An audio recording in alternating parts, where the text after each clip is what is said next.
ये ना super duper TET. हाँ।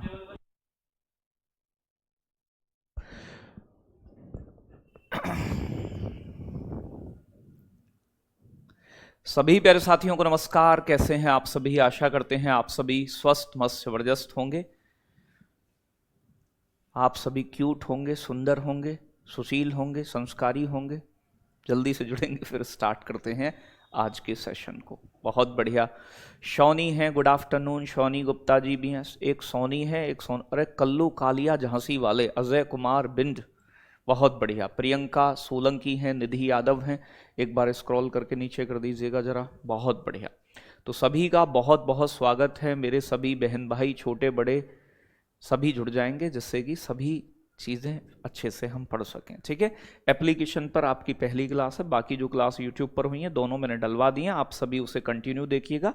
और यहाँ फिर आगे बिल्कुल उपाध्याय जी जुड़ चुके हैं। गुड आफ्टरनून मेरे बच्चों। भाई देखो, कुछ बड़े भी हो गए, मुझसे बुरा मत मानना, पता नहीं चलता है एज का, कौन बड़ा है, छोटा है, लंबा है, चौड़ा है। ठीक है। तो ऐसे प्रेम पूर्वक चीज़ों को समझते हैं। देखो भैया, अब आप जानते हो कि महासागर जो होते हैं ना हमारे, ओशियन, तो मैंने पिछली क्लास लास्ट होगा उसमें बताया था, आज पढ़ेंगे हम महासागर जो होते हैं हमारे, इनके पानी में लवण मिले होते हैं। देखो, महासागर आप जानते हो पृथ्वी का 71% पानी, मतलब, और पृथ्वी पर 71% जल है, ये बताए थे हम आपको। जलमंडल का हिस्सा है जी सर। और मेरे बच्चों, ये जो पानी है 71%, उसमें से महासागर के अंदर कितना पानी बताया था? 97.3% पानी ऐसा है जो समुद्र में मौजूद होता है। ठीक है। महासागर के अंदर ये पानी कैसा है? खारा। खारा मतलब लवणीय पानी है, लवणीय। कैसा है बेटा? लवणीय, जो डायरेक्ट पीने योग्य नहीं है, मतलब सॉल्ट मिले होते हैं इसमें। सबसे ज्यादा कौन सा सॉल्ट होता है मैंने आपको ये भी बताया था, अभी बताऊंगा वो भी, NaCl, सोडियम क्लोराइड। अच्छा, ये लवण समुद्र में आते कहां से हैं? ठीक है भाई। सर एक चैप्टर से पढ़ा रहे हैं क्या? सर एक चैप्टर से? अरे शुरू से ही तो चल रहा है सब, तीतरो। हाँ जी बेटा, बिल्कुल। बीपीएससी ये पर्यावरण बीपीएससी का एग्जाम दोगे, यूपी टेट, सुपर टेट, मतलब कोई सा भी एग्जाम दोगे, सभी के लिए सेम रहेगा, कोई दिक्कत नहीं है। एक भी क्वेश्चन ऐसा नहीं रहेगा कि उसमें परेशान। अब सी टेट में भी पढ़ाया था तो बच्चे 28-29 करके आए थे, तो भरोसा रखो आप, ईवीएस में कुछ भी बाहर नहीं जाने देंगे। ठीक है भाई। तो अब अगर मैं बात करूं बेटा, देखो देखो, महासागर का पानी लवणीय होने का, खारा होने का रीजन क्या है? तो वो तो उसमें मौजूद लवण है, जिसमें से मुख्य लवण पाया जाता है सोडियम क्लोराइड। लेकिन मैंने एक और बात बताई थी कि महासागर का पानी अम्लीय भी होता है। अम्लीय, अम्लीय मतलब एसिडिक होता है। अगर पानी की पीएच वैल्यू, पीएच को बोला जाता है पोटेंशियल ऑफ हाइड्रोजन, अगर पीएच वैल्यू 7 से कम है तो उस पानी को क्या कहेंगे? अम्लीय कहेंगे। और महासागर के पानी की अम्लीयता का कारण क्या बताया था? Carbon dioxide, CO2 gas. महासागर CO2 गैस को अवशोषित करते हैं, उसे स्टोर कर लेते हैं, पानी में मिली होती है कार्बन, कार्बन का अवशोषण करते हैं बेटा। अम्लीयता मतलब थोड़ा खट्टा खट्टा होता है।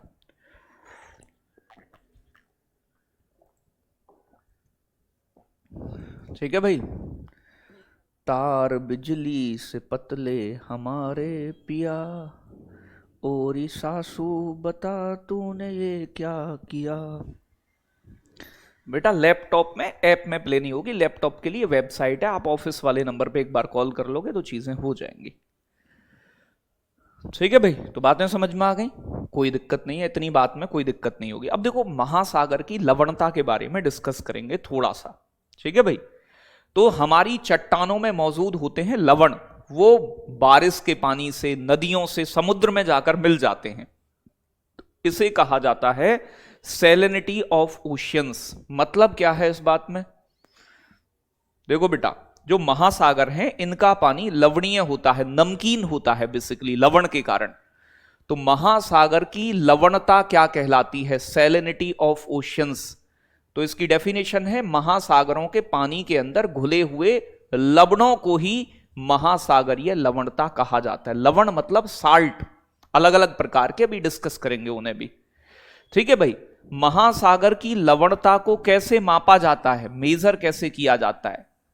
प्यारे बच्चों, इसे लवणता को मापते हैं प्रति 1000 ग्राम में। ठीक है ना, कितना लवण है, कितना नमक है, इस आधार पर इसे मापा जाता है। अभी बताऊंगा, एग्जाम्पल दूंगा, परेशान नहीं होना है। ठीक है भाई, एक बार और प्लीज प्लीज, अभी देखो सुन लो मेरी बात, थोड़ा पेशेंस रखो, हर चीज एक एक समझ में आएगी। देखो, आपने कभी सुना है दुनिया की सबसे लवणीय झील कौन सी है? झील, तो सबसे ज्यादा लवणता वाली झील मानी जाती है वॉन झील। कौन सी झील है बेटा? वॉन झील। ठीक है भाई, वॉन झील की लवणता कितनी है? तुर्की देश के अंदर आती है, तुर्की देश में, तुर्की में। तो इसकी है 330 लवणता है। कितनी है बेटा? 330। लेकिन 330% नहीं लिखेंगे, ये तो होता है परसेंट का साइन, परसेंट होता है 100 में से, लेकिन लवणता को मापा जाता है 1000 में से। ठीक है भाई, तो लवणता को मापते हैं तो हम 2 बिंदु लगाते हैं ऐसे, मतलब परसेंटेज वाला साइन लगाकर एक बिंदी नीचे और रखते हैं। इसका मतलब है 1000 में से 330। इसका मतलब क्या हुआ? इसका मतलब होता है कि अगर वॉन झील का 1000 ग्राम पानी लिया जाए, ठीक है भाई, 1000 ग्राम पानी लिया जाए, तो उस पानी से 330 ग्राम नमक बना सकते हैं। 330 ग्राम नमक का मतलब है लवण प्राप्त हो सकता है, साल्ट प्राप्त हो सकता है। लवण को ही साल्ट कहते हैं, नमक को भी साल्ट, NaCl, मैग्नीशियम क्लोराइड, ये सारी चीजें। ठीक है भाई, सर आप हाथ से लिखकर पढ़ाएं। बेटा अब मैं किससे लिख रहा हूं? ये हाथ से नहीं लिख रहा हूं, मैंने किस चीज से लिख दिया? जहां देखो ऐसा है ना, ये लिखा हुआ है मात्र।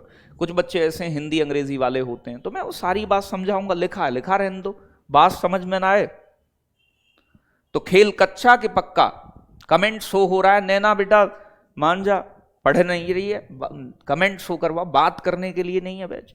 फॉर एग्जाम्पल, दूसरा एग्जाम्पल लेते हैं। आपने सुना है मृत सागर, इसमें कोई आदमी डूबता नहीं है, मृत सागर। और मैं पूछूं आपसे, मृत सागर की लवणता कितनी होती है? तो इसकी ये इजराइल और जॉर्डन की सीमा पर है, दूसरे नंबर पे खारा माना जाता है। इजराइल व जॉर्डन की सीमा पर, जॉर्डन देश। ये भी झील है, नाम सागर है, नाम सागर। ठीक है, जैसे कहते हैं कि नाम है खुशबू और फैला देती है बदबू फिजाओं में, तो नाम मृत सागर है लेकिन है झील ये बेटा। इसकी लवणता 300% नहीं बोलेंगे, 300 प्रति 1000 बोलेंगे। मतलब है इस बात का, क्योंकि लवणता को पर 1000 पर मापन, तो 1000 ग्राम पानी लें मृत सागर का, तो इसमें से कितना लवण प्राप्त होगा? तो लवण प्राप्त मतलब, लवण का मतलब साल्ट प्राप्त होगा 300 ग्राम। ये होता है इस बात का मतलब। तो लवणता को कैसे मापते हैं? प्रति 1000 के रूप में मापते हैं। सर पूरा लिखिए। अरे भाई साहब, ये आगे लिखा हुआ है, सब यहां समझा रहे हैं हम, इसे समझो। अब पूरा तुम 5वीं क्लास के बालक हो कि हर चीज पूरी लिखें हम, हैं? समझा करो भावनाओं को। भारत की सर्वाधिक लवणता वाली झील सांभर झील की लवणता कितनी है? तो भारत की सर्वाधिक लवणता वाली झील, ऐसे लिख दें, ये ठीक रहेगा। तो भारत की सबसे ज्यादा लवणता वाली झील कौन सी है बेटा? सांभर। नाम से ही सांभर। सांभर किसे बोलते हैं? नमक को, नून को कई बार गांव में सांभर कहा जाता है बेटा। सांभर झील कहां पड़ती है मेरे बच्चों? बेटा अफसाना कहाँ है सांबर झील? तो ये राजस्थान में है। कहाँ है? राजस्थान में सांबर झील। बहुत बढ़िया, ठीक है भाई, बहुत बढ़िया।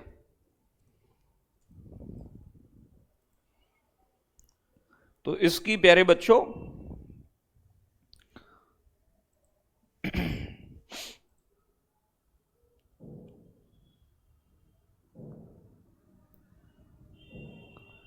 तो यहां भी नमक प्राप्त होता है। भारत की सबसे बड़ी खारे पानी की झील कौन सी है? देखो अब बात मत करो, कोई डाउट होगा मैं अपने आप बता दूंगा, तुम मेरी बात समझते जाओगे, कोई दिक्कत नहीं आएगी। तो भारत की सबसे बड़ी लवणीय झील कौन सी है? Salt water lake. तो प्यारे बच्चों इसका नाम है, क्या नाम है? चिल्का। चिल्का झील। चिल्का झील कहां पड़ती है बेटा? उड़ीसा के अंदर, उड़ीसा राज्य में है, पूर्वी तट पर स्थित है। तो ये आकार में बड़ी है, इसकी लवणता ज्यादा है। बातें समझ में आ रही हैं? और प्यारे बच्चों अगर मैं बात करूं, वॉन झील दुनिया की सबसे, विश्व की सर्वाधिक लवणता पाई जाती है। तो यहां लिख देता हूं मैं, विश्व की सर्वाधिक लवणता। तो विश्व की सबसे ज्यादा लवणता जो मिलती है वो किस में मिलती है? वॉन झील तुर्की में मिलती है। मृत सागर दूसरे नंबर पे आता है। लेकिन अगर मैं पूछूं विश्व की सबसे बड़ी खारे पानी की झील कौन सी है, बताओ जल्दी से। विश्व की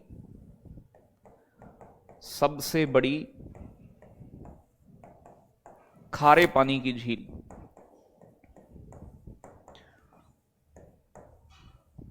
तो जवाब क्या आएगा आपका? जल्दी से बताएं।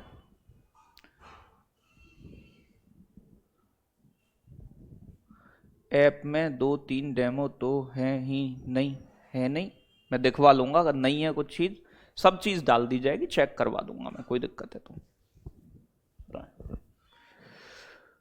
बहुत बढ़िया। तो कैस्पियन सागर, कैस्पियन सागर एशिया और यूरोप की सीमा पर स्थित है।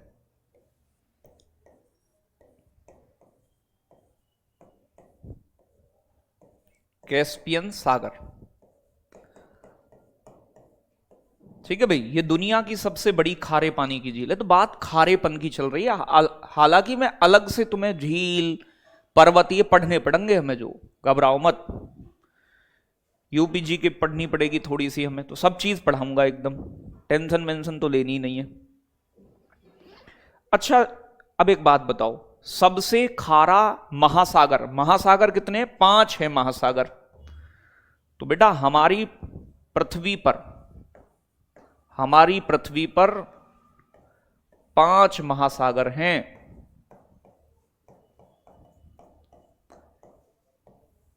ठीक है भाई, कितने महासागर हैं बेटा? 7 महाद्वीप और 5 ओशियन हैं। जी सर। ठीक है भाई, अब याद कैसे करना है? क्यों पैसा पैसा करती है, क्यों पैसे पे तू मरती है। ठीक है भाई, क्या होता है पैसे का? सब कुछ पैसे का ही होता है जीवन में, पैसा नहीं है तो फिर कुछ नहीं है। P4 होता है प्रशांत, A4 होता है अटलांटिक, I4 होता है इंडियन मतलब हिंद महासागर, S4 होता है साउदर्न दक्षिणी महासागर, दक्षिणी।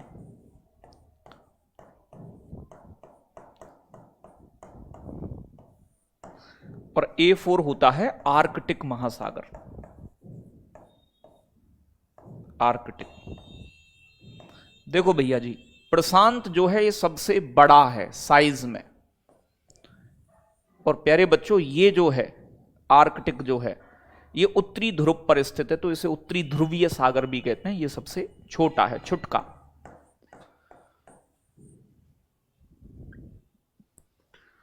ठीक है भाई। अनुराग, काफी समय बाद देख रहे हो हमको, अब रोज देखोगे। चलो बहुत बढ़िया।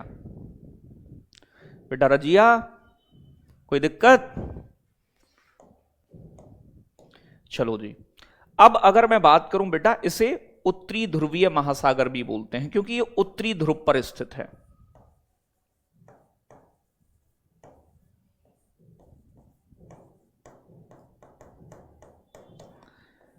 ठीक है भाई। ये दक्षिणी ध्रुव पर है तो इसे दक्षिणी ध्रुवीय महासागर भी कहा जाता है।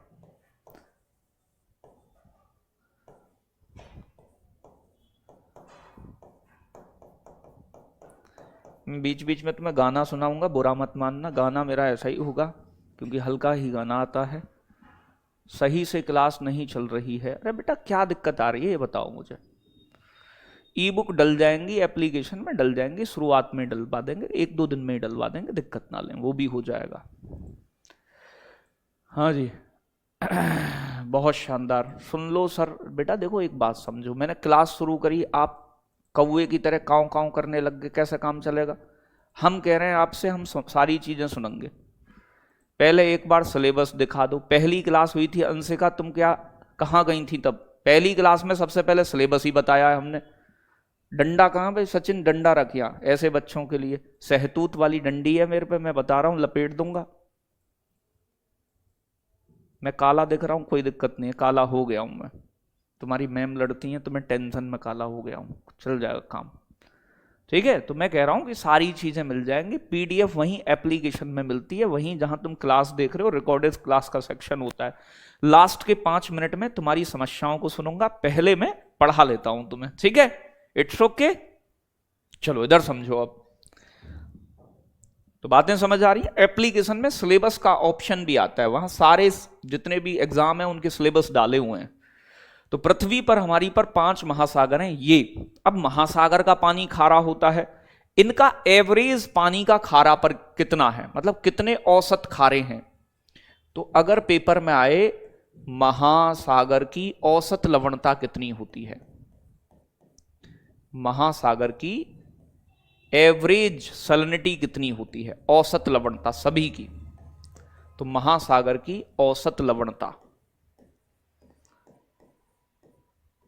तो बेटा इसे बताएंगे आप 35। परसेंटेज नहीं बताना है, एक जीरो और लगा देनी है। एक जीरो और का मतलब समझ गए कि 100 में से 35 नहीं है, 1000 में से 35 होती है। ठीक है भाई।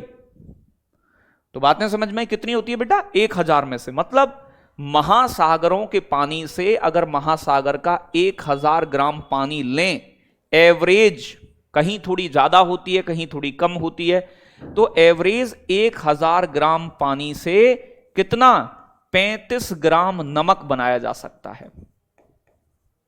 35 ग्राम साल्ट मौजूद होते हैं। इसे महासागर की एवरेज सैलिनिटी के नाम से जानते हैं। बहुत बढ़िया।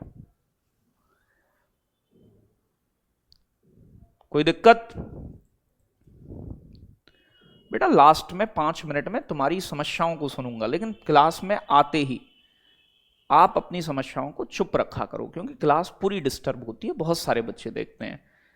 मैं प्यार से रिक्वेस्ट करता हूं आपसे हाथ जोड़ के कि लास्ट के 5 मिनट में आप मुझसे पूछ लीजिएगा जो पूछना हो। ठीक है बेटा। अब देखो इन महासागरों में, ये 5 महासागर है ना, कौन सा खारा है सबसे ज्यादा? जैसे झील खारी है, ऐसे ही अटलांटिक महासागर की सर्वाधिक लवणता है। तो सर्वाधिक लवणता वाला महासागर कौन सा है? तो जवाब आएगा, महासागर पूछे तो अटलांटिक, ये एस आकार का है, दूसरा बड़ा है, ये सबसे बड़ा, ये उससे छोटा, ये उससे छोटा, ये उससे छोटा और ये सबसे छोटा। ठीक है भाई। पीडीएफ मिलेगा, सब कुछ मिलेगा, मैं भी तुम्हारा ही हूं। तो वही चीज यहां लिखी हुई है कि 1000 ग्राम पानी में 35 ग्राम लवण, मतलब अगर ऐसा लिखेंगे उसे 35 प्रति 1000 बोलेंगे, 1 जीरो फालतू। महासागरों की औसत लवणता कितनी होती है? 35 ग्राम प्रति हजार। इसे कैसे लिखा जाता है? 35 इस तरीके से। बातें समझ में आ रही हैं? दक्षिणी महासागर को अंटार्कटिका नहीं बेटा, अंटार्कटिका तो महाद्वीप है। दक्षिणी महासागर को दक्षिणी ध्रुवीय सागर बोला जाता है। तार बिजली। और देखो अभी मैंने महासागर बताए तो लिखा हुआ है, समझाऊंगा सब मैं हाथ से ही, लेकिन कुछ बालकों को ये होता है गुलूजी अंग्रेजी, अंग्रेजी में भी है। इधर देखो, प्रशांत महासागर, पैसिफिक ओशियन सबसे बड़ा है। अटलांटिक महासागर, इसकी लवणता सबसे ज्यादा है, ठीक है भाई, हाईएस्ट सैलिनिटी। फिर हिंद महासागर आता है, फिर दक्षिणी महासागर है, ठीक है। बोल देते हैं इसे अंटार्कटिक ओशन क्योंकि अंटार्कटिका के पास में है, बाकी अंटार्कटिका अलग है।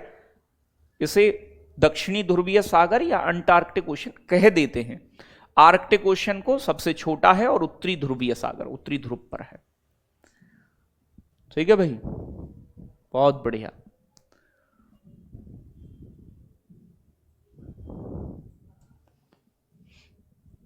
महासागरों की लवणता का कारण बताएं। हाँ ये तो है। तो कोई बच्चा बता सकता है आप में से महासागर की लवणता का कारण क्या है? ठीक है भाई,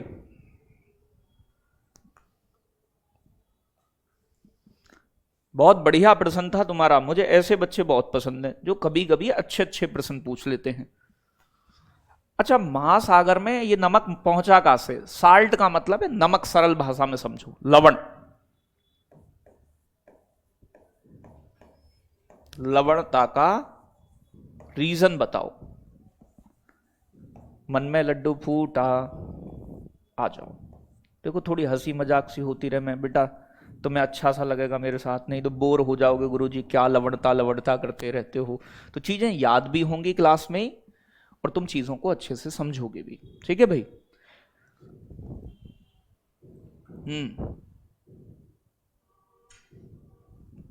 अब अगर मैं बात करूं बेटा, महासागरों की लवणता का कारण है चट्टानों का क्षरण होना, ठीक है भाई। क्या है बेटा? चट्टानों का क्षरण। चट्टान जानते हैं, रॉक्स, चट्टानों का क्षरण होना, टूटना फूटना। देखो मेरी बात ये समझनी है कि रॉक्स जो होती है ना, चट्टान, चट्टानों में बहुत सारे खनिज पाए जाते हैं। देखो हमारी जो पृथ्वी है, पृथ्वी की 3 लेयर होती हैं। आपने पढ़ा होगा ना, ऐसे करके मैं एक टुकड़ा पिज्जा जैसा काट लेता हूं, एक स्लाइस। कोर, मेंटल और क्रस्ट। ऊपर वाली परत को, जो बाहर वाली है, इसे क्रस्ट कहते हैं। बीच वाली परत को मेंटल कहते हैं, ठीक है भाई। अंदर वाली को कोर कहा जाता है, कोर। ये भूपर्पटीय क्रस्ट, ये हमारी लाली है। लाली कहां रहती है? यहीं रहती है। यहीं हमारे घर होते हैं, यहीं हमारा ब्याह होता है, क्रस्ट पर। यहीं बीवी बच्चे, यहीं पर सब काम चलते हैं, पेड़ पौधे। अब देखो ध्यान से समझना है, मुझे कोई क्वेश्चन समझ नहीं आएगा तो कैसे पूछूंगी। हम ऐसा पढ़ाएंगे कि पहली बात तुम्हारी समझ में जरूर आएगा, गलती से नहीं भी आएगा आप यहां कमेंट कर सकती हैं। यहां भी नहीं आए समझ में तो एक डाउट ग्रुप हमारा बना हुआ है, उसमें आप अपना प्रश्न पूछ लीजिएगा, कोई दिक्कत नहीं होगी। अब देखो हमारी चट्टान का, देखो चट्टान, हम पृथ्वी पर रहते हैं, पृथ्वी मतलब क्रस्ट जो बाहर वाली परत है, ये ठोस है। ठोस मतलब सॉलिड।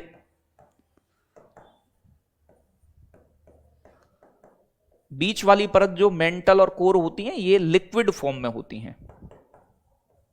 लिक्विड का मतलब पानी नहीं है इसमें, इसमें लावा, लावा मतलब लावा को ही मैग्मा कहा जाता है, मतलब मैग्मा मौजूद है इसमें। चट्टाने लिक्विड फॉर्म में, एकदम 6000 डिग्री टेम्परेचर, बहुत गर्म चीज, ज्वालामुखी फटते हैं, लावा निकलते हैं, वो सारी चीजें बेटा, ठीक है।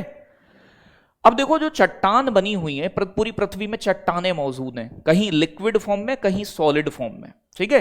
अब जो चट्टान बनी है ये किससे बनी है? ये बनी है चट्टानों का निर्माण जो होता है, फॉर्मेशन ऑफ रॉक्स, निर्माण होता है किससे? एक बच्चे का ही जवाब दे रहा हूं मैं, थोड़ा सा पता चल जाएगा तुम सबको ही। खनिजों से होता है, खनिजों से। चट्टानों में बहुत सारे खनिज मौजूद होते हैं। कहते हैं ना, मैं तो डायमंड रिंग ही लूंगी, मैं तो सोने का हार पहनूंगी, मेरी शादी होगी तो 5 तोले का गले का मुझे पता नहीं क्या बोलते हैं उसे, वो चाहिए। ठीक है भाई, बेटा रात को ओपन होता है 8 से 10 के बीच डाउट ग्रुप। तुम्हारा डाउट हम छोड़ेंगे ही नहीं, दिक्कत तो लेनी ही नहीं है। तो प्यारे बच्चों, ऐसे ही प्यारे बच्चों कुछ नमकीन खनिज होते हैं, सॉल्टी खनिज होते हैं, साल्ट जैसे कि सोडियम और क्लोराइड। तो जहां पर भी सोडियम और क्लोराइड जैसे मिनरल्स मिलेंगे, ये किसमें मौजूद होते हैं? चट्टानों के अंदर मौजूद रहते हैं। अच्छा, अब आप जानते हो तापमान के कारण, बारिश के कारण, ठीक है, ये चट्टानें टूटती रहती हैं, क्षरण होता रहता है इनका, तो ये खनिज भी टुकड़ों में टूट जाते हैं, बिल्कुल टूट जाते हैं। अब बेटा एक बात बताओ, जब ये खनिज टूट गए, टूट के किस में मिले हुए हैं? मिट्टी में मिल गए, मिट्टी बन गई है, मिट्टी में मौजूद हैं ये। अब हमारी नदियां बहती हैं, तो वर्षा हुई, वर्षा के बाद नदियों ने जन्म लिया, नदियां बहने लगी। अब जब नदियां बह रही हैं तो वो मिट्टी से होकर ही तो बह रही हैं, और नदियां कहां जाकर गिरती हैं? तो नदियों का जो प्यारे बच्चों अंत होता है, एंड पॉइंट, जिसे मुख या मुहाना कहते हैं, नदी का मुख या मुहाना मतलब जहां समाप्त हो रही है नदी, वो किसी महासागर या झील में होती है। जैसे गंगा ब्रह्मपुत्र नदी कहां जाकर गिरती हैं?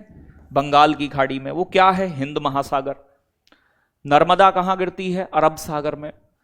तो अपने साथ नदियां सोडियम और क्लोराइड को लेकर किस में गिरा दिया? समुद्र में। तो कहां से पहुंचे? तो समझ गए लवणता क्यों पहुंची? अब ये एक दिन में ऐसा नहीं हुआ। पृथ्वी कब बनी, कब से नदियां बह रही हैं, तो एक दिन में पानी खारा नहीं हुआ है। तो कितनी पुरानी पृथ्वी, लगातार नदियां बह रही हैं चट्टानों, और ये फिर महासागर की तली में जमा होते रहते हैं मिनरल्स। अब मान लो ये मिनरल्स समुद्र में जमा है, आप समुद्र की मछली खाते हैं, तो मछलियों के अंदर भी प्यारे बच्चों होता है मौजूद साल्ट। मछली खाई नमकीन नमकीन सी, तो आपके अंदर चले गए, आप मर गए पृथ्वी के अंदर। तो इनका साइकिल चलता रहता है ऐसे मिनरल्स का, ठीक है। तो इन मिनरल्स का साइकिल चलता रहता है, ठीक है भाई। कोई दिक्कत परेशानी है इस बात में? यहां तक बताएं, जल्दी से बताएं कि सर क्यों लवणता होती है, ये हमें पता चल गई। अब देखो मेरी बात ये समझना है कि क्या लवणता हर जगह एक जैसी होती है पूरी पृथ्वी पर, पूरे सभी महासागरों में?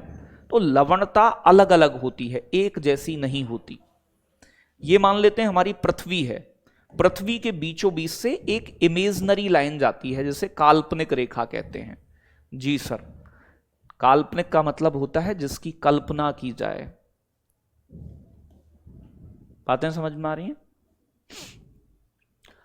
तो बेटा 0 डिग्री अक्षांश आपने सुना होगा, ये 0 डिग्री अक्षांश है। इसे इक्वेटर यानी कि भूमध्य रेखा कहते हैं। ये पृथ्वी को 2 बराबर भागों में बांटती है। देखो एक बात समझो, लवणता को कई सारी चीजें प्रभावित करती हैं, कहां ज्यादा होगी लवणता, कहां कम होगी, ठीक है भाई। अब देखो कुछ चीजें ये हमें समझनी है पहले कि लवणता को क्या क्या चीजें प्रभावित करती हैं। एक तो वाष्पीकरण और वर्षण, नदियां, महासागर की धाराएं। तो लवणता को प्रभावित करने वाले कारकों को मैं पहले बताता हूं, फिर बताता हूं कि लवणता पृथ्वी पर कहां ज्यादा मिलती है। प्रभावित करने वाले मतलब कहां ज्यादा कहां कम, ठीक है जी। अब देखो यहां समझो प्यारे बच्चों, वाष्पीकरण जानते हैं? वाष्पीकरण का मतलब है, आपने देखा होगा किसी तालाब का पानी है, बारिश हुई, पानी से लबालब भर गया तालाब, लेकिन पानी कम होता गया, गड्ढों में पानी हो जाता है, बारिश के समय वो सूख जाता है, क्योंकि वाष्पीकरण खुली सतह से होता है, मतलब किसी भी टेम्परेचर पर हो सकता है, ठीक है भाई।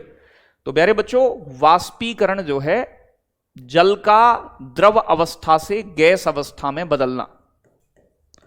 और बारिश आप जानते हैं, मैंने जल चक्र पढ़ाया था कि पौधों के पत्तियों से अगर हो तो उसे वाष्प उत्सर्जन कहते हैं। दोबारा समझाएं, अभी समझाया ही नहीं है कुछ। लाली पेशेंस रख लेगी, जूली नहीं सुनेगी जो हमारी बात। मैं क्या कह रहा हूं उसे समझो आप। मैंने बताया था कि समुद्र का पानी जो है वाष्पीकृत होता रहता है, झील का, तालाब का अपने आप उड़ जाता है गैस में बन के। पौधों की पत्तियों से उड़ता है तो उसे वाष्प उत्सर्जन कहते हैं। वर्षण, ओला पड़ते हैं, बारिश पड़ती है लगातार, ये वर्षण होता है। प्यारे बच्चों, अगर मैं बात करूं, पानी की लवणता की मात्रा बढ़ जाती है कब? अगर वाष्पीकरण प्यारे बच्चों और कम वर्षण होगा, जिससे लवणता अधिक हो जाती है, जैसे उष्णकटिबंधीय क्षेत्र होते हैं। ठीक है भाई, तो जल में लवण की मात्रा बढ़ जाती है अधिक वाष्पीकरण से, और कम वर्षण का प्रभाव होता है। ठीक है भाई। अब अगर मैं बात करूं प्यारे बच्चों, यहां पर थोड़ी सी चीजों को समझना है, मैं अभी समझा दूंगा अपने शब्दों में। कम वाष्पीकरण और अधिक वर्षण, जल में लवणता की मात्रा कम हो जाती है, जिससे लवण कम हो जाते हैं, जैसे भूमध्य रेखा के पास। अब मैं समझाना चाहता हूं अपने शब्दों में, पहले समझो आप। ठीक है, ध्यान से देखिएगा।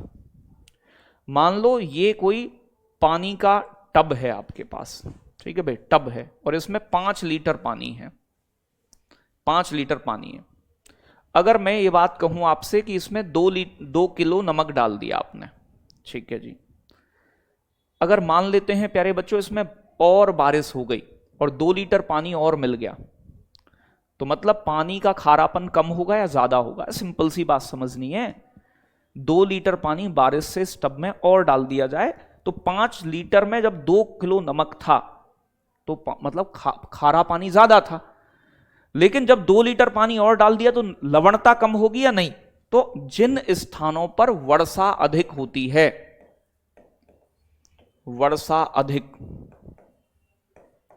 वहां पर क्या होगा? लवणता कम। लवणता कम, क्योंकि वाष्पीकरण से पानी की लवणता कम होती है। वर्षा का पानी फ्रेश वाटर होता है। तो बारिश अधिक होगी किसी स्थान पर तो वहां की लवणता कैसी होगी? वहां साल्ट कम मौजूद रहेंगे। ठीक है। अगर कहीं पर वर्षा कम होगी, ठीक है भाई, तो फिर लवणता कैसी होगी? लवणता अधिक होगी। यह बात याद रखिएगा, बस सिंपल सी बात है। अब पानी 5 लीटर ही रहा पानी, तो फिर भैया लवणता ज्यादा है। 2 लीटर बारिश से आके और मिल गया तो लवण मतलब कम हो गए, कम खारापन रह गया उसका। बस इतनी सी बात समझ में आ गया ना? बिल्कुल। दूसरी चीज समझो, वाष्पीकरण। यहां पर समझाएंगे हम अपने तरीके से, दिक्कत नहीं लेनी है। वाष्पीकरण, पानी भाप में बदल जाता है। मान लेते हैं आपके पास जो टब है ये, इसमें 5 लीटर पानी है। 5 लीटर में 2 किलो नमक डाला हुआ है। नमक मतलब वही साल्ट। अब मान लेते हैं कि इस टब का पानी 1 लीटर कम हो जाए। 1 लीटर भाप बन के उड़ गया। वाष्पीकरण से ही तो नमक बनाया जाता है। 1 लीटर पानी कम हो गया, वाष्प में बदल गया।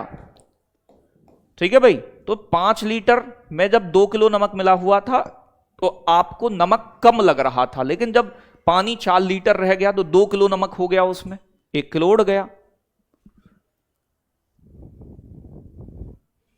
ठीक है भाई, बातें समझ में आई?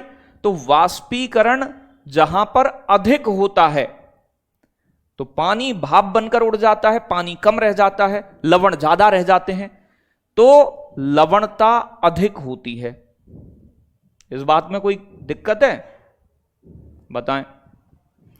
और अगर वाष्पीकरण कम होगा तो इसका मतलब है कि आपकी लवणता भी कम होगी।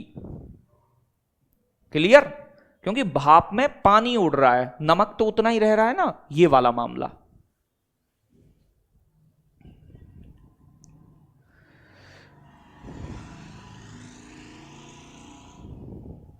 सर जी अधिक वर्षण से बारिश भी तो, बेटा बारिश का पानी फ्रेश होता है, मीठा पानी होता है, उसमें नमक साल्ट नहीं होते उसमें, समझ रहे हो ना मेरी बात। समुद्र का खारा है, तो मैंने ये आपको एग्जाम्पल दिया कि अगर कहीं बारिश ज्यादा होती है तो पानी आकर मिल रहा है उसमें फ्रेश वाटर, फ्रेश वाटर डालोगे नमकीन पानी में तो इसका मतलब लवणता को कम करेगा।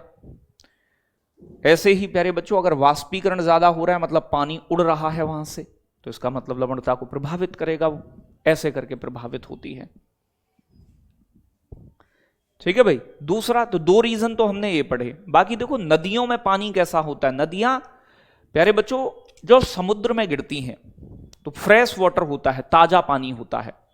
तो मान लेते हैं जैसे भारत है, आप देखोगे भारत में ब्रह्मपुत्र, गंगा, यमुना, दुनिया भर की नदी बहती हैं, तो नदियों का पानी फ्रेश वाटर होता है। यहां बंगाल की खाड़ी है, या हिंद महासागर है, यहां अरब सागर है। अब मान लो जैसे कोई नदी आई, जैसे इधर से गंगा आई तो गंगा ग्लेशियर से पानी लेकर आ रही है, इधर से ब्रह्मपुत्र आई तो ये बंगाल की खाड़ी में जहां गिरी तो उस इलाके की, क्योंकि फ्रेश वाटर मिल रहा है, तो जिस स्थान पर नदियां समुद्र में मिलती हैं वहां की भी क्या होती है, लवणता कम होती है, क्योंकि वहां पर फ्रेश वाटर समुद्र में मिलता है। तो तटीय इलाके जहां तटों पर, यहां गोदावरी आकर मिली, कृष्णा आकर मिली, कावेरी आकर मिली, इधर नर्मदा ताप्ती आकर मिली, तो जिस स्थान पर तटीय इलाके में, तो तटों की भी लवणता कम होती है। क्यों होती है? क्योंकि वहां नदियां फ्रेश वाटर ले जाकर छोड़ देती हैं।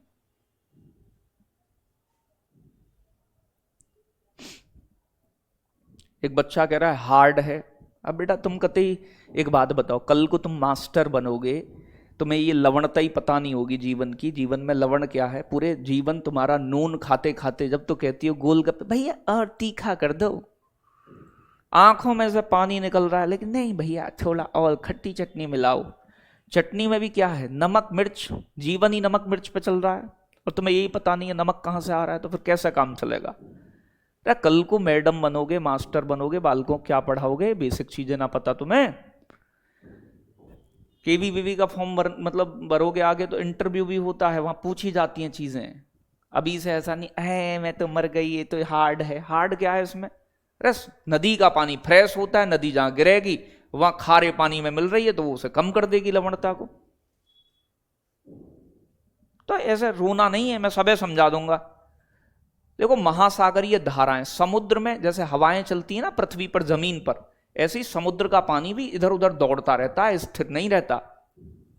तो महासागर की जब धाराएं चलती हैं, मतलब धाराएं मतलब पानी बहता है, तो वो नमक को एक जगह से दूसरी जगह ले जाता है। तो ये भी लवणता को कम ज्यादा करती रहती हैं धाराएं। धाराएं पढ़ाऊंगा मैं आगे चल के, लेकिन हमने बस इतनी चीजें सीखी अभी। नदियों का पानी मीठा होता है सर, बेटा चीनी नहीं मिली होती, फ्रेश वाटर बोलते हैं उसे, ठीक है, जिसकी पीएच वैल्यू 7 हो। तो वर्षा का पानी, नदियों का पानी फ्रेश वाटर मतलब मीठे पानी में ही शामिल करते हैं। तो बातें इसमें क्लियर हुई, इसमें कोई दिक्कत नहीं है। तो मैंने आपको क्या बताया, अगर किसी स्थान पर बारिश ज्यादा हो रही है तो वहां लवणता कम होगी, किसी स्थान पर अगर वाष्पीकरण अधिक हो रहा है तो वहां पर लवणता कम होगी। ठीक है भाई, मतलब अधिक होगी अगर वाष्पीकरण अधिक है तो, ठीक है जी। बाकी नदियां गिरेंगी कहीं तो लवणता, बाकी दो ही चीजें ज्यादा इंपॉर्टेंट होती हैं, वर्षा और वाष्पीकरण। अब एक बात बताओ, पृथ्वी पर अलग अलग अक्षांश होती हैं। अक्षांश मतलब पृथ्वी की लोकेशन को समझने के लिए अक्षांश बनाए जाते हैं ऐसे, ये काल्पनिक रेखाएं हैं इस तरीके से, ठीक है भाई। ये तरीके से आपने सुना होगा 90 डिग्री अक्षांश, इस तरीके से पढ़ाऊंगा मैं। यहां से भी एक प्रश्न जरूर आता है, बताएं किसे 0 डिग्री कहा जाता है, ठीक है भाई। तो सब पढ़ाया जाएगा धीरे धीरे, दिक्कत नहीं है। बहुत बढ़िया। अब देखो यहां ध्यान से समझना है तुम्हें। अब मैं कहूं पूरी पृथ्वी पर, हमारी पर सबसे ज्यादा खारापन पानी का कहां मिलेगा, 0 डिग्री पर या कर्क रेखा के आसपास, कर्क रेखा, मकर रेखा, या फिर इधर ध्रुवों के आसपास। तो इधर मान लेते हैं कर्क रेखा वाला इलाका है। कर्क रेखा जो आती है उसे बोलते हैं 23.5 डिग्री नॉर्थ लैटिट्यूड, उत्तरी अक्षांश। इधर जो आएगी वो मकर रेखा है। मकर रेखा को बोलते हैं बेटा 23.5 डिग्री दक्षिणी अक्षांश, साउथ लैटिट्यूड। 90 डिग्री पर इधर ध्रुव होते हैं, ध्रुव पोल्स, और 90 डिग्री साउथ पर इधर बोला जाता है, साउथ नॉर्थ वाले को 90 डिग्री को उत्तरी पोल, उत्तरी ध्रुव, और इसे बोलते हैं 90 डिग्री साउथ वाले को दक्षिणी ध्रुव। तार तो मेरे साथ तुम ऐसा टेंशन वेंशन मत लिया करो, टेंशन वेंशन का काम नहीं है, हमें सीखना है चीजों को। हाँ रेगुलर ही चलेगी बेटा क्लास, रोज आऊंगा मैं 12 बजे तुम्हारे पास, ठीक है आरोही। अब बताओ पृथ्वी पर सबसे ज्यादा लवणता 0 डिग्री पर होगी, कर्क रेखा मकर रेखा पर होगी, या फिर ध्रुवों पर होगी? कहां होगी? मैंने छोटी सी चीज समझी है, ठीक है भाई। तो अगर मैं बात करूं हमारी पृथ्वी पर समुद्र के अंदर कहां किस जगह नमक थोड़ा ज्यादा मिलता है, तो मैं यहां लिख देता हूं कि पृथ्वी पर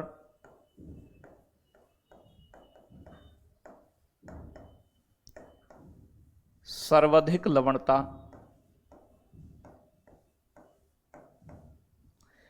20 से 40 डिग्री अक्षांश पर होती है, ठीक है भाई। कितने डिग्री अक्षांश पर होती है बेटा? 20 से 40 डिग्री अक्षांश। अभी बताऊंगा वो कहां है 20 से 40 डिग्री। 20 से 40 डिग्री अक्षांश पर होने का कारण भी बताएंगे अभी, देखो, ठीक है भाई। तो 20 से 40 डिग्री अक्षांश पर होती है, इसे इलाके को उष्ण कटिबंध कहा जाता है, उष्ण कटिबंधीय क्षेत्र के नाम से इसे जानते हैं, ठीक है भाई। यहां पर ज्यादा लवणता होती है, और 0 डिग्री को कहते हैं भूमध्य रेखा। 0 डिग्री पर लवणता अपेक्षाकृत यहां 0 डिग्री पर यानी कि भूमध्य रेखा पर लवणता कम होती है।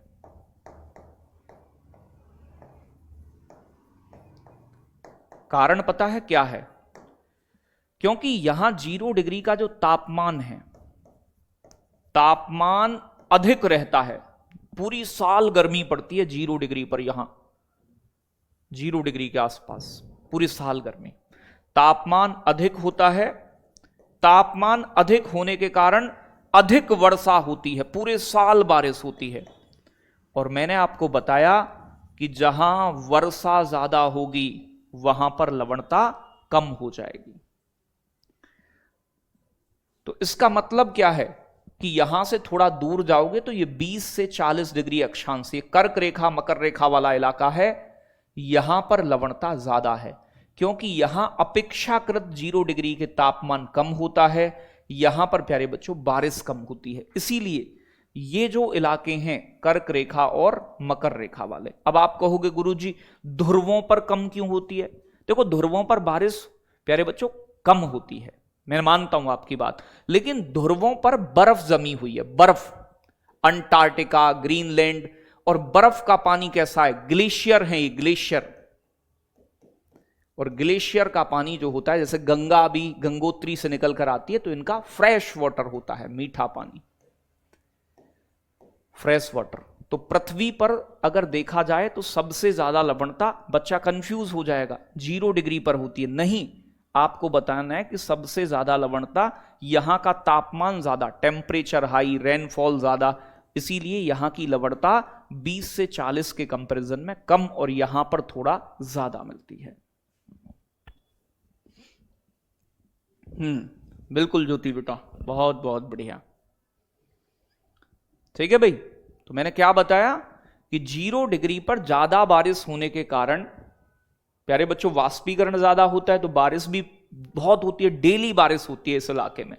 यहीं पर ब्राजील स्थित है जहां पर एवरग्रीन फॉरेस्ट पाए जाते हैं। तो बस यही चीज अब लिखी हुई है कि अक्षांशों के अनुसार अलग अलग लवणता मिलती है। भूमध्य रेखा के पास 0 डिग्री अक्षांश के पास यहां बारिश अधिक होती है और वाष्पीकरण अधिक होता है, इसलिए लवणता कम होती है, बारिश ज्यादा होने का कारण, क्योंकि बारिश और वाष्पीकरण प्रभावित करता है। 20 से 40 डिग्री नॉर्थ और साउथ अक्षांश पर प्यारे बच्चों इन क्षेत्रों में वाष्पीकरण अधिक होता है और वर्षा कम होती है। तो बारिश कम है, वाष्पीकरण भी ज्यादा हो रहा है, गर्मी इधर भी ठीक पड़ रही है, तो लवणता सर्वाधिक पाई जाती है। भाई ये एक लाइन की बात मैंने आपको बताई है, क्यों कम क्यों ज्यादा, ठीक है भाई, ठीक है भाई। यहां जो ध्रुवों पर मैंने बताया था, ध्रुवों पर ग्लेशियर होते हैं, वाष्पीकरण कम होता है, तापमान कम, 6 महीने सूर्य का प्रकाश जाता है, 6 महीने नहीं जाता, तो ध्रुवों पर वाष्पीकरण नहीं होता। और यहां पर हिमपात बर्फ के रूप में जमा है, ग्लेशियर है, और ग्लेशियर की लवणता कम होती है, मैंने आपको बताया।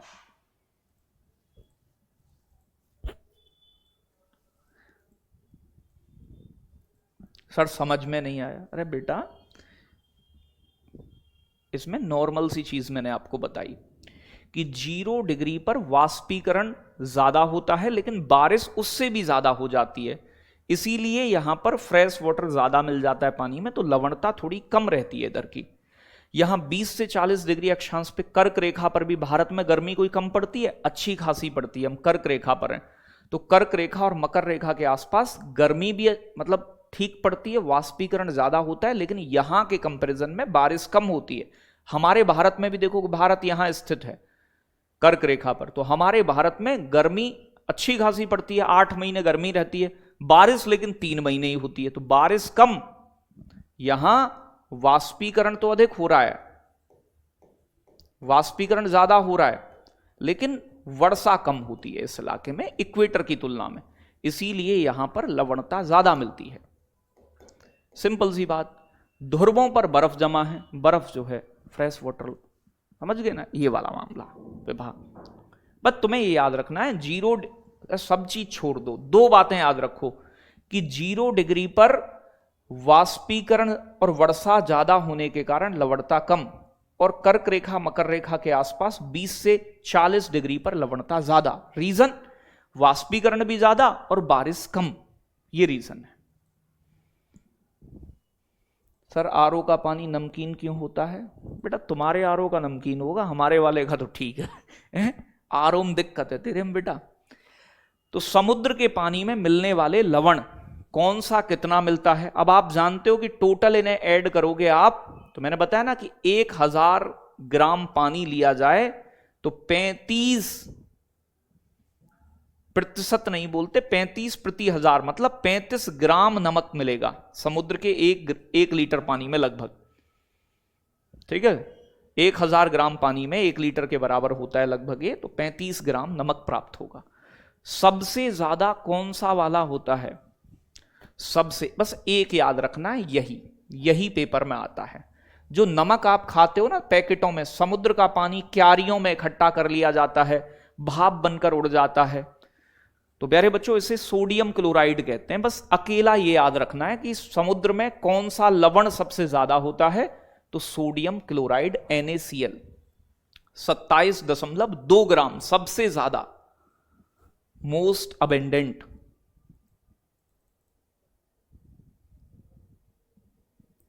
ठीक है भाई,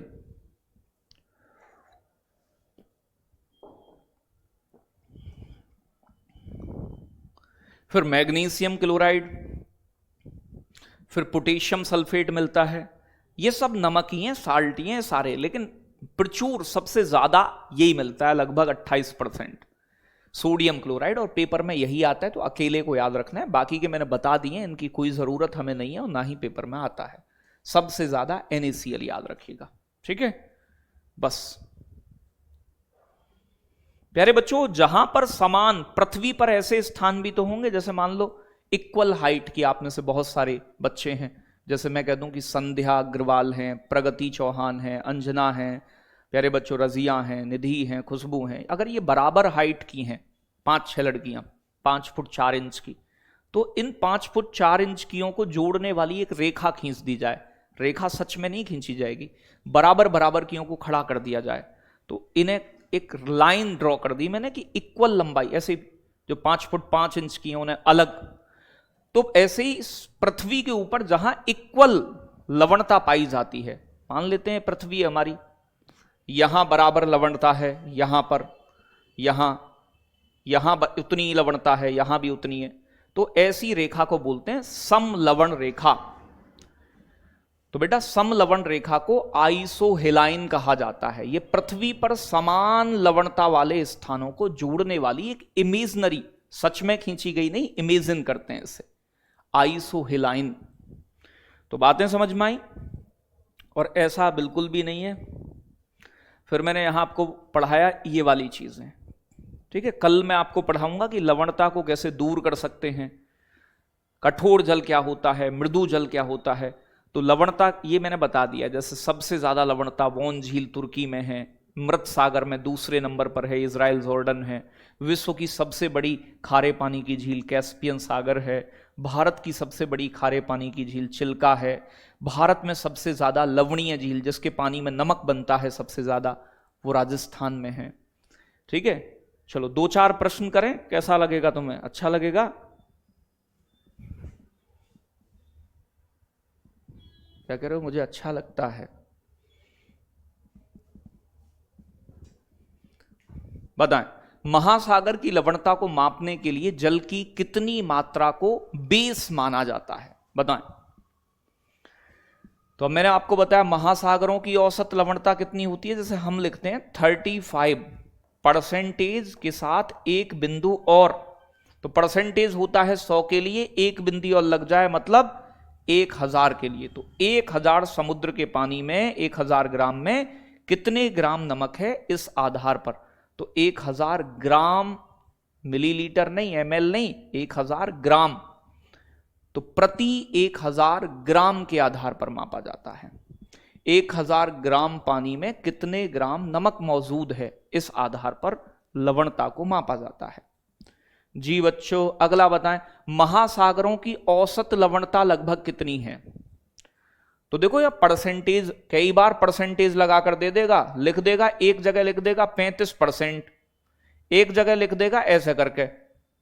अब ये सिंबल ही कंफ्यूज कर देगा। अब तुमने ये सेलेक्ट कर लिया ना गलती से एग्जाम में, तो गलत है प्रश्न, ये नहीं करना, ये परसेंटेज है, तो 100 में हो जाएगा, 35/1000। ठीक है भाई, तो ये वाली बिंदु जो है इसे जरूर ध्यान रखिएगा, यही खेल कर देता है जीवन में। एवरेज है ये। किस अक्षांश के क्षेत्र में महासागरों की लवणता सबसे ज्यादा होती है? तो महासागर, आप जानते हो ना महासागर फैले हुए हैं, 0 डिग्री पर होगी या फिर कहां होगी? ध्रुवों पर बर्फ होती है, नहीं होगी। भूमध्य रेखा पर ज्यादा वर्षा होती है, यहां भी लवणता, सबसे ज्यादा लवणता, क्योंकि यहां वाष्पीकरण ज्यादा होता है और बारिश थोड़ा कम होती है, इसीलिए। ठीक है भाई, बातें क्लियर मेरे बच्चों? उच्च तापमान होने के बावजूद भूमध्य रेखा के पास लवणता क्यों कम है? तापमान ज्यादा है, क्योंकि तापमान ज्यादा है तो वाष्पीकरण तो ज्यादा होता है, लेकिन वाष्पीकरण ज्यादा होने की वजह से यहां पर बहुत ज्यादा बारिश होती है।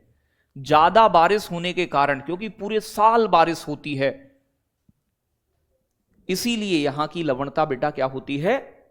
कम होती है इक्वेटर पे, भूमध्य रेखा पर।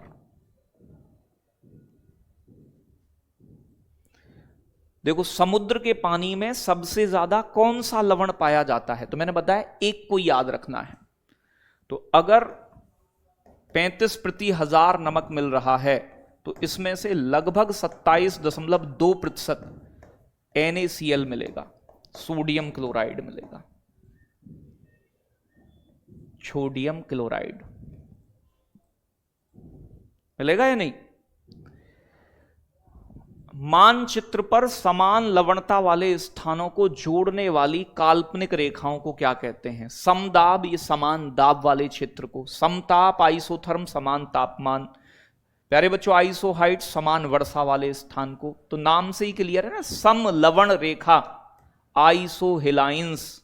केवल अंग्रेजी में भी लिख देता है वहां समझ जाना, आइसोहेलाइंस कहा जाता है। तो कैसा लगा आज का सेशन आपको, कमेंट में जरूर बताइएगा। ठीक है भाई, बाकी चीजें कल कराऊंगा। इसे कमेंट में बताना। 2-3 क्वेश्चन दूंगा, जैसे कि ये बता देना आप कमेंट में, ये आपका है किस महासागर की औसत लवणता अधिक है। तो अभी घबराना नहीं है, एक एक चीज को बहुत प्यार से क्वेश्चन भी करवाएंगे, कैसे क्वेश्चन एग्जाम में बन सकते हैं, सारी चीजें करेंगे। पलक समझ रही हो?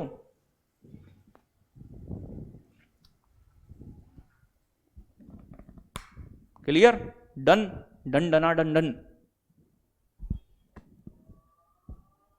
तो रोज हम इसी समय मिलेंगे 12 बजे कल से, ठीक है ना? रेगुलर। संडे ऑफ रहेगा, संडे में क्लास नहीं होगी एप्लीकेशन की। संडे में ये मत सोचना गुरुजी संडे में भी आएंगे, मंडे आएंगे अब, ठीक है? लव यू बच्चों, टेक केयर, गुड नाइट।